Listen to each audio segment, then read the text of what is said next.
Investors often have more know-how and financial resources than the countries themselves. This puts them at a clear advantage.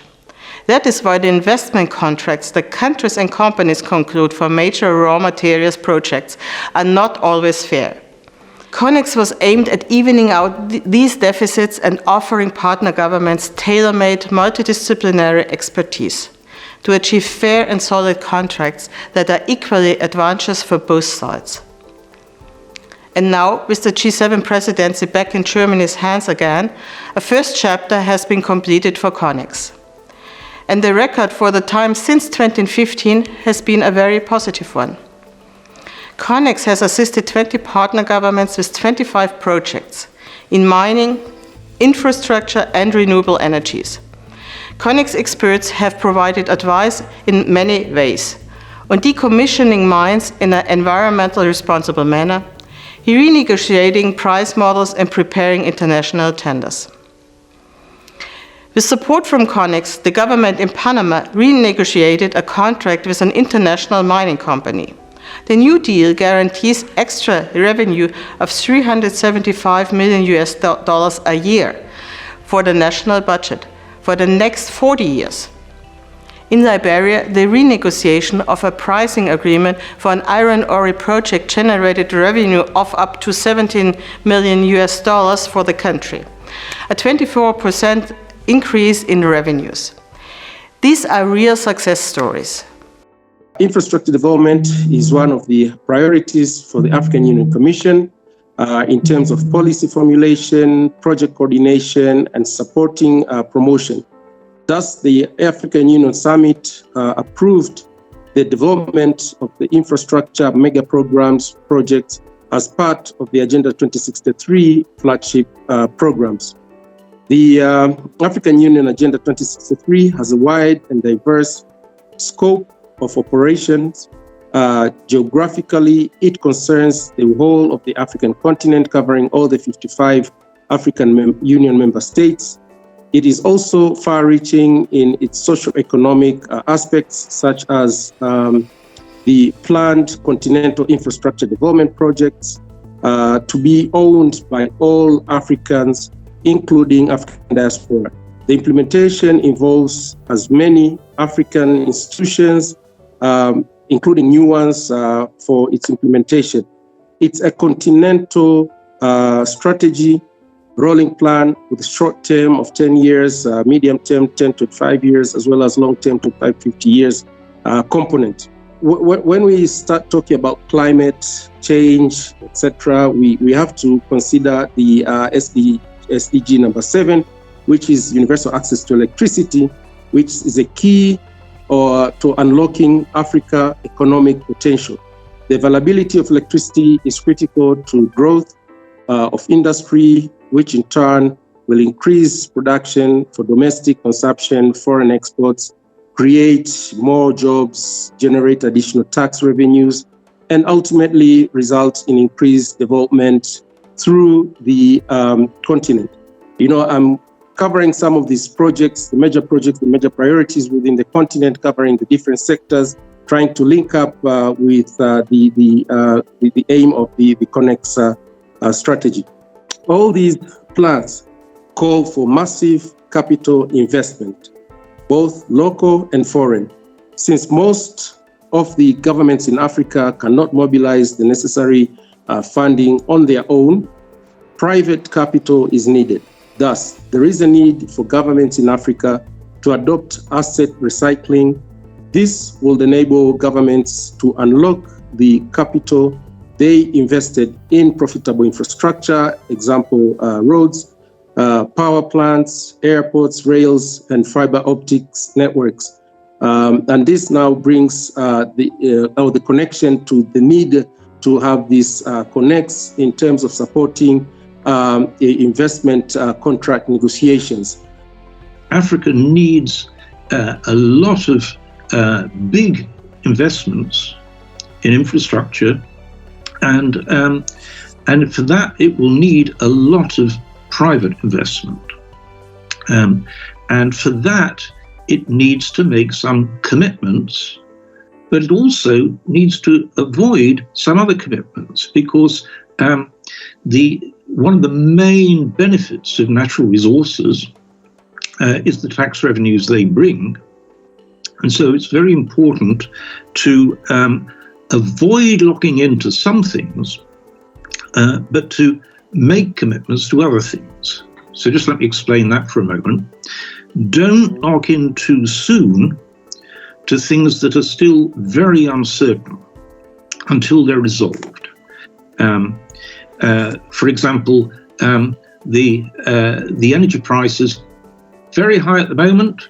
Who knows what will happen to the energy price in the future? And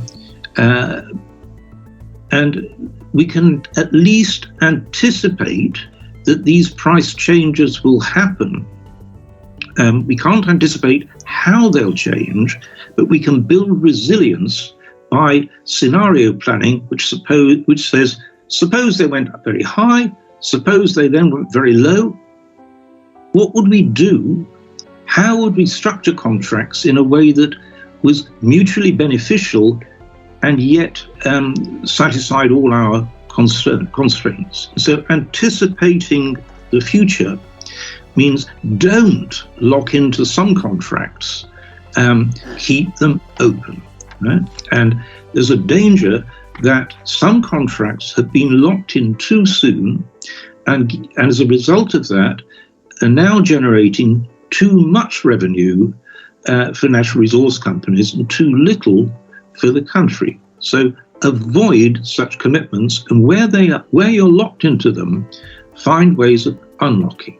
The next thing I want to discuss, and I won't go on for very long, but you need to learn rapidly. When you're facing uncertainty, you need to learn rapidly, and you do that by experiments. It's a very good thing to start with a leadership that sets out very clear goals and then devolves decisions about how to achieve those goals to specialist teams.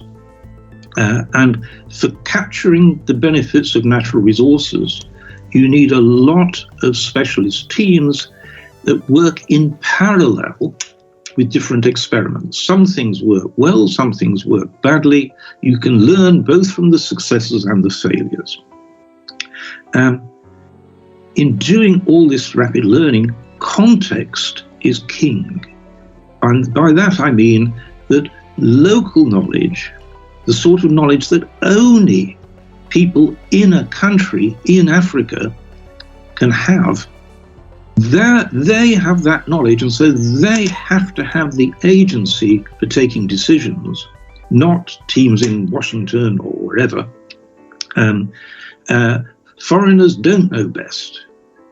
You know best, but you need to fuse the contextual knowledge you have with the generic knowledge and the experience from people that have done it elsewhere, succeeded elsewhere. You need to build partnerships which find common interests. And one sort of common interest is to avoid disputes by anticipating that changes will happen.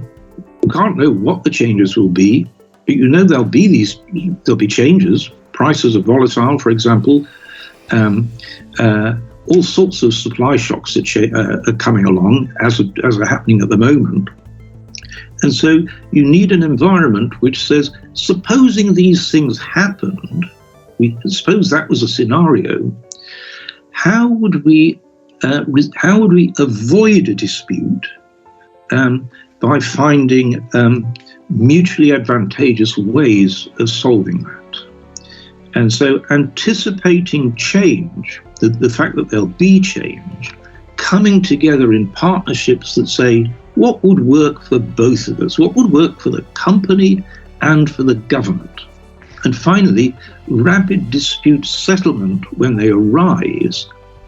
And here the key principle is avoid a mentality of a zero-sum game. Avoid the sort of courtroom mentality of if you win, I lose, so I'm going to win at all costs and you're going to lose. That's a very damaging mentality. Yeah. The essence of good dispute settlement is to build partnerships in which you discover new ways in which you can settle this dispute with ways that you hadn't thought about, but actually benefit both of you.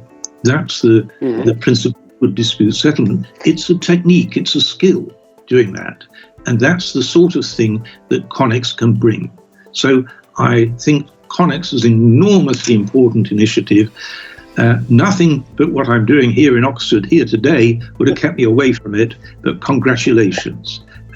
Shortly, I'm going to have to go back to my group, but I'm happy to take any questions in the next few minutes, by all means. Yeah. As you know, it has been said before, the European Commission has been strong supporter of Connex from the beginning. And let me use this opportunity also to congratulate the German government really on this initiative and on the follow-up. And as you said, the European Union has always aimed at being really transformative in promoting social and economic development, both within the European Union and of course also beyond its borders. Because the economic progress is embedded in our democratic values. And of course, we would like to deliver lasting social and economic benefits to all communities. And this also brings us to the forefront of the responsible business practices and to tackle also our global challenges, especially in the times of crisis as we are facing today. We believe in strong partnerships and we are supporting partnerships in the global gateway that amounts of 300 billion of investments. The first step is the Africa investment package, worth 150 billion, and it's part of so-called the enhanced partnership that was agreed at the EU-AU summit. But also from the African the Union Commission speaker said that mining investments and associated infrastructure projects generate basically enormous costs.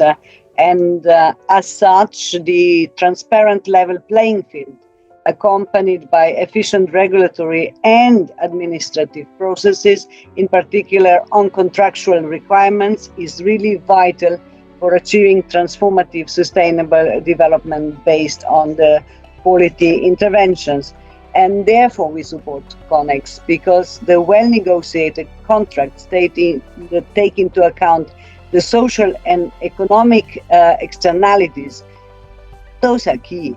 And also they provide investors certainty that they need when facing the risk of unfair and discriminatory business practices. So here we also believe that the sound and fair contracts can have a transformative effect, and as they have a key role to play in ensuring the good and fair working conditions and social protections of the worker. And this is something that we would like to continue to work with Connex and also with tackling the many challenges of the ASM sector, not only for good and the legally sound contracts that can bring a lot of future prosperity and revenues mobilization in our partner countries, but also better working conditions and the local value that adopt into integral part of the contractual negotiations.